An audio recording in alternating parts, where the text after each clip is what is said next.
ya taharuki hizi ambazo zimekuwa endelea, nitatumia fursa hii pia Mheshimiwa Spika, kwa sababu tumekuwa tukisikia majibizano ya hapa na pale kupitia Wizara ya Mambo ya Ndani ambayo ni custodian wa peace, order and tranquility, kupitia Wizara ya Mambo ya Ndani ambayo tumepewa instrument na dhamana ya kusimamia amani, ulinzi na usalama, na kwa sababu uchochezi wa mambo haya umeonekana zaidi kwenye maeneo ya kisiasa, Mheshimiwa Spika, kupitia bunge lako tukufu, na mwelekeza IGP Wambura asitoe vibali kwa kazi zozote zitakazokuwa zinahusiana na kufanya mikutano ya hadhara katika kipindi hiki kwa chama chochote, iwe Chama cha Mapinduzi, iwe chama chochote kile. Uhakika mmoja ninaowaambia, tunafuatilia yote hayo, tunawaambia kama au wanaoandika magrupu ya WhatsApp hayo wakiwa huko, tunawaambia wao na wanaowatuma, hatuwezi kutetereka kwenye jambo la kuilinda nchi yetu na rasilimali zake. Karibu, tunakuletea ripoti asubuhi ya leo kutokea makao makuu ya nchi ya Tanzania kule Dodoma. Siku ya jana tarehe 26 mwezi wa 6 2026, kunako ripoti ambayo ilitamkwa kutokea katika nyumba ya kutunga sheria, nikimaanisha bunge la Tanzania. Waziri wa mambo ya ndani Mheshimiwa Patrobas Katambi, ni baada ya kutoa tamko la katazo la vikao au mikutano ya vyama vya siasa. Hii si tu kwa vyama pinzani, lakini pia hata chama kikuu, Chama cha Mapinduzi. Ni jambo au ni kauli ambayo imeweza kuibua hisia za watu wengi, wakiwemo vyama pinzani kama Chadema. Mheshimiwa Heche amezungumza juu ya kauli hiyo, lakini licha ya kauli hiyo kutamkwa na Mheshimiwa Waziri wa Mambo ya Ndani, ipo kauli iliyotamkwa na Waziri Mkuu siku ya jana wakati akifunga bunge la 13. Tukitizama kauli hizi ni kauli ambazo zinatoka kwa watu wenye mamlaka. Je, nimejaribu kutazama na kupitia baadhi ya michango mbalimbali ikielezea kauli hii. Yupo rais wa TLC wakili Mwabukusi.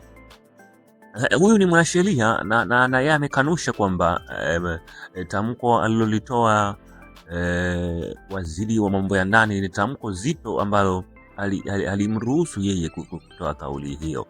Tumsikilize hapa Mwabukusi akieleza kwamba sheria inamkataza Mheshimiwa Patrobas Katambi kutoa tamko kama hilo. Kwanza maelezo haya ya waziri yanakiuka katiba ya Tanzania, hususan ibara ya 18 na ibara ya 20 kuhusu haki za kujumuika, lakini vile vile anakiuka sheria ya vyama vya siasa ambayo ni sheria yetu ambayo inaruhusu watu kukutana, vyama kufanya maandamano, vyama kufanya mikutano, kwamba ni haki za kisiasa. Kwa hiyo tamko la jumla kama alilolitoa bwana Patrobas Katambi si tu liko kinyume cha sheria na mikataba ya kimataifa, lakini vile vile liko kinyume cha katiba. Ni rai yangu kwanza kwa IGP, ni wakati wanasema kuna wakati ambao lazima na wewe mtu uonyeshe kwamba huwezi ukaburuzwa kufanya mambo ya hovyo hovyo kwenye kila jambo, na moja ya maeneo ni kama haya ambayo ni wajibu wa IGP kutokukubali kutumika tena au jeshi la polisi kutumika tena katika hali hii, ukizingatia mazingira ya mahusiano yalivyo kati ya jeshi la polisi na wananchi.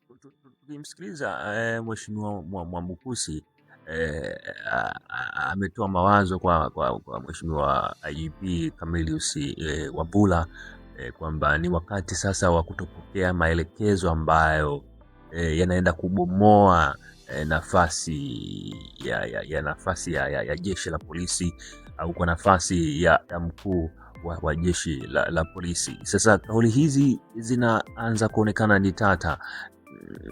Kipi ambacho tunakitazamia katika nchi ya Tanzania?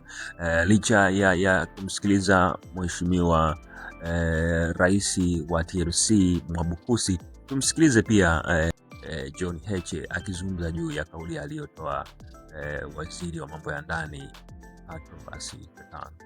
Kwanza, kauli aliyoitoa Patrobas Katambi sio kauli ya kisheria, kwa sababu nchi hii unapotoa kauli kama waziri au kama kiongozi wa aina yoyote, lazima iwe based kwenye sheria zetu, iwe inaongozwa na sheria. Kwa hata tamko lake alilolitaja hajazungumza kitu chochote kuhusiana na sheria gani inamwelekeza kuwa na mamlaka hayo. Na kama ni mamlaka ya kutangaza hali ya hatari kwenye nchi, hiyo mamlaka iko kwa mujibu wa katiba na ni mamlaka ambayo imetolewa kwa kiongozi wa nchi tu. Kwa hiyo kauli ya Patrobas sisi tunaichukulia kama ni mtu alikuwa anajifurahisha, ametoka nyumbani kwake, amekula ugali, ameshiba, akaenda kutoa hiyo kauli. Hilo la kwanza. La pili, inathibitisha kwamba sasa nchi ni shamba la wanyama ambako kila mtu anajitamkia anachotaka.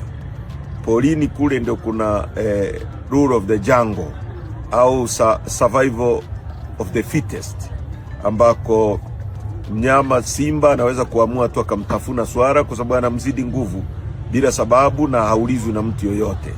Sasa kwa binadamu tulishaondoa free will, tumejiwekea utaratibu wa kisheria na sheria ya vyama vya siasa, katiba ya nchi, sheria ya jeshi la polisi inaelekeza kwamba mikutano ya vyama vya siasa inafanywaje, utaratibu wake ukoje, na haimpi mandate yoyote anayejiita waziri au waziri halali kufuta hiyo mikutano. Kwa hiyo nafikiri ni jambo ambalo sisi hatukubaliana nalo na ni jambo ambalo Watanzania wanapaswa wasikubaliane nalo, kwa sababu hii tabia ya kila mtu kujiamulia anavyojiamulia, matokeo yake inafundisha nchi kuwa lawlessness, ambako sasa hata watu wakigoma kulipa kodi, kwa mfano watu wakiamua ukikamatwa na polisi ukatae, watu wakiamua wakipelekwa wasiende mahakamani au wasisikilize hukumu za mahakama. Sasa hiyo itakuwa nchi ya aina gani?